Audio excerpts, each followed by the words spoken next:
வணக்கம். சிவன் மாந்திரிகம். இந்த மாந்திரிகத்தில் செய்வினை, ஏவல், வில்லி, சூனியம் இருந்தா செய்தவங்களுக்கு தெரியாம எடுப்பது இப்படித்தான். செய்வினை ஒரு வீட்டில் இருந்தா தொடர் கஷ்டம், துன்பம், பிரச்சனை, வீட்டுக்குள்ள ஒற்றுமை இல்லாத நிலை, ஒருவருக்கு ஒருவர் பேச்சை கேட்டு ஒற்றுமையா இருந்த ஒரு குடும்பத்தை நிலை குலைய வைப்பது தான் செய்வினை. இந்த செய்வன்ன்றது வீட்டுக்கு பல வழியில செய்து ஏவல் செய்து ஏவி விடலாம், இல்ல எந்திரத்தாலையும் மாந்திரிகம் செய்து அதை எந்திரத்து மூலியமா செய்து அவங்களுக்கு கஷ்டத்தை கொடுக்கலாம், இழப்புக்களை கொடுக்கலாம், பொருள் இழப்பு, உயிரிழப்பை கூட செய்யறது செய்வனில தான். ஆனா ஏவல் செய்து கொடூரமாக அழிக்கக்கூடிய ஒரு வேலையை செய்துட்டாங்கன்னா உயிரிழப்புகள் அதிகமாக இருக்கும். அந்த உயிரிழப்புகள்ன்றது நோயாளியாக இருந்து அவங்க இறக்கிறது, இல்லை ஏதோ ஒரு பிரச்சனையால தற்கொலை பண்ணிக்கிறது, இல்லை வண்டிகளில் விபத்து ஏற்படுறது, வண்டி வாகனங்களில் சிறு விபத்தாக இருந்து அது அவங்களுக்கு நாளடைவில் பெரிய பிரச்சனையாக மாறி அதுக்கப்புறம் உயிரை இழக்கக்கூடிய ஒரு பாதகத்தை தருவதுதான் செய்வனையால பாதகத்தை செய்யறது. உலகத்தில் அதிகமான போட்டி, போராம, பிரச்சனையெல்லாம் இருக்கிறதுனால இதுக்காகத்தான் செய்யறாங்கன்னு சொல்ல முடியாது. தொழிலில் போட்டியா இருந்தா தொழில முடக்கிறதுக்காக செய்வாங்க.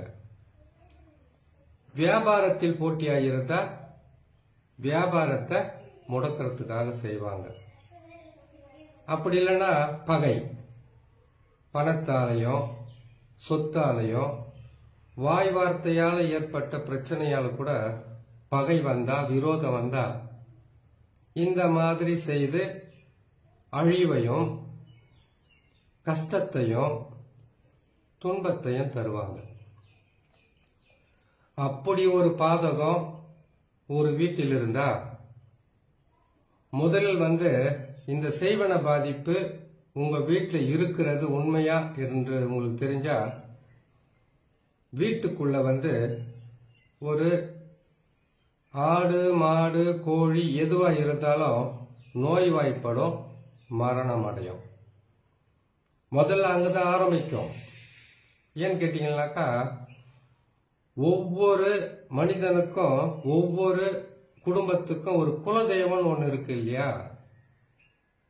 அந்த குலதெய்வம் உடனுக்குடனாக அந்த வீட்டில் இருக்கிற ஆண், பெண், சிறு பிள்ளைகள் யாரா இருந்தாலும் அவங்களுக்கு பாதகத்தை தரமாட்டாங்க, முன்னெச்சரிக்கை செய்வாங்க உங்களுக்கு. எப்படின்னு கேட்டீங்கன்னாக்கா வீட்டில் வளர்க்கிற நாய் தினமும் அழுகுரலோட காலையும் மாலையும் ராத்திரிலையும் அழுகுதுன்னா ஏதோ ஒரு நாள் 2 நாள்னாக்கா அது பசிக்காகவோ இல்லை அது கூட இருந்து சில நாய்கள் விட்டு விலகுனதுனால அது அழுகலாம். இது தொடர்ந்து ஒரு வாரம் இல்லை 8 நாள் செய்துகிட்டே இருந்தா உங்களுக்கு செய்வனை செய்ய முடிவு பண்ணி செய்துட்டாங்கன்னு அர்த்தம். அப்படியே அந்த நாய் என்ன பண்ணணும்னு கேட்டீங்கன்னாக்கா ஒரு வாரம் 8 நாளைக்கு மேலேயும் அதே போல செய்துகிட்டு இருந்தா அந்த வீட்டில் இருக்கிறவங்களுக்கு கெடு பலன்களும் கெட்டது நடக்க அது உங்களுக்கு ஞாபகப்படுத்தும், இல்லை முன்னெச்சரிக்கை செய்யும். ஒன்னாச்சு. ரெண்டாவது, அதே நாய் வீட்டில் வளர்க்குற பூனை கூட திடீர்னு மரணம் அடையும். ஏன்னு கேட்டீங்கன்னாக்கா வரக்கூடியது முன்னெச்சரிக்கையாகவே தெரிஞ்சு இதுங்களுக்கு உங்க குலதெய்வம் வீட்டையும் சரி வீட்டுக்குள்ள இருக்கிறவங்களையும் காப்பாற்றக்கூடிய அந்த கால பைரவனுக்கு பாதகம் ஆகுதுன்னா செய்வன வந்தாச்சுன்னு அர்த்தம். அதுக்கப்புறமா வீட்டில் இருக்கக்கூடிய கோழி, ஆடு, மாடு இதுங்களுக்கு தொடர் பிரச்சனை வந்துகிட்டே இருக்கும், மரணிக்கும். நல்லா இருந்ததும் கூட உங்களுக்கு நல்ல பலனை தர முடியாத கஷ்டங்களாக இருக்கும். அங்க ஆரம்பிச்சு அப்படியே வீட்டுக்குள்ள தொழில் முடக்கம், வியாபாரத்துல விருத்தி இல்லாத நிலைமை, எங்க போனாலும் பிரச்சனை. குடும்பத்தில் இருக்கிற குழந்தைங்களுக்கு ஆரம்பிக்கும். குழந்தைங்க எப்ப பார்த்தாலும் அழுகிறதும், ஆமா ஹாஸ்பிட்டலுக்கே போயிட்டு வந்தா கூட அது குணமாகாத ஒரு சூழ்நிலைய உருவாக்கி கொடுத்துக்கிட்டே இருக்கும். அது மட்டும் இல்ல, வீட்டில் இருக்கிறவங்களுக்கும் இந்த மாதிரி உடல் உபாதைகளை கொடுத்துக்கிட்டு, உடலில் பிரச்சனைகளை கொடுத்துக்கிட்டு, தீராத நோய்களை கொடுத்துக்கிட்டு, அதுக்கப்புறம் உங்களுடைய பொருளாதாரத்தில் கைய வைக்கும். தொடர் வீண் விரயமும் செலவாகிக்கிட்டே இருக்கும். அந்த செலவுகள் எல்லாம் அதிகமாக ஒற்றுமை இல்லாம, வருமானம் இல்லாம, நிம்மதி இல்லாம கஷ்டங்களை கொடுக்க ஆரம்பிச்சிடும். இது செய்வன. ஏவல் செய்துட்டா தினமும் வீட்டுக்குள்ள எந்த வார்த்தை பேசினாலும் அது சண்டையில தான் போய் முடியும். இது துஷ்ட ஆத்மாக்களை ஏவலாக வச்சு ஏவல் விட்டுடுவாங்க. அப்படி விட்டுட்டாங்கனாக்கா தொடர் நஷ்டங்களும் இழப்புகளும் மனவேதனையும் கஷ்டமும் விட்டு விலகாது. இழப்புகள் என்பது பொருள் இழப்புகளை விட உடலில் பல பிரச்சனைகளை கொடுத்து உயிரிழப்புகள் அதிகமாக இருக்கும், ஆத்மாக்களை ஏவல் விடுறதுனால. இப்படியெல்லாம் பாதகம் வீட்டுக்குள்ள இருக்கும். ஏவல் விட்டா இன்னொரு ரகசியமும் இருக்கும். ஏவல் செய்யறதுன்றது 8 வகையான ஏவல் இருக்கு, 16 வகையான ஏவல் இருக்கு. ஆனா அந்த ஏவல் ஒரு வீட்டில் இருக்கு அப்படின்றத எப்படி கண்டுபிடிக்கணும்னு பார்த்தீங்கன்னாக்கா, ஒரு குடும்பத்தில் எத்தனை பேராவது இருக்கட்டும், இது நாள் வரைக்கும் வராத அளவுக்கு நோயும் பிரச்சனையும் தொடர் கஷ்டங்களும் வருதுன்னா, அது முதல்ல பார்த்தீங்கன்னா ஒருத்தருக்கு இருந்தா அது பிரச்சனை இல்லை. ஒருத்தர் மாதிரி ஒருத்தருக்கு வருது.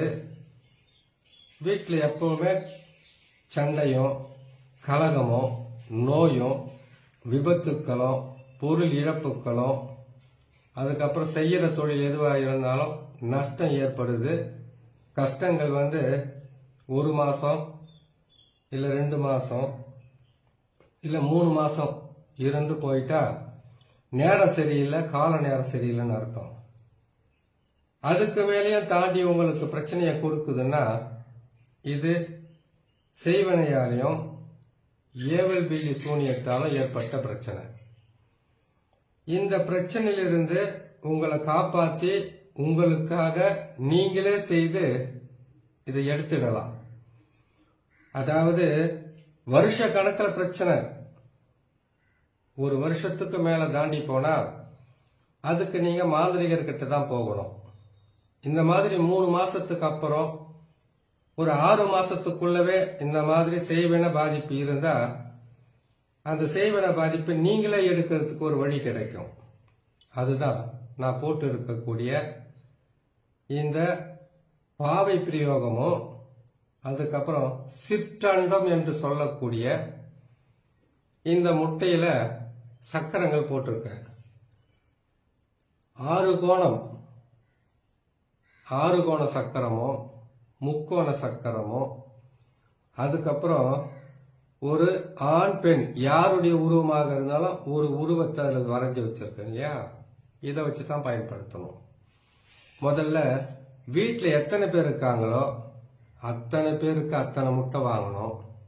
வாங்கிட்டு அரிசி மாவால விபூதியும் சேர்த்து, விபூதினா தெரியுதுங்களா, திருநீர், அதையும் சேர்த்து அரிசி மாவையும் சேர்த்து ஒரு உருவ பொம்மையை செய்யணும்.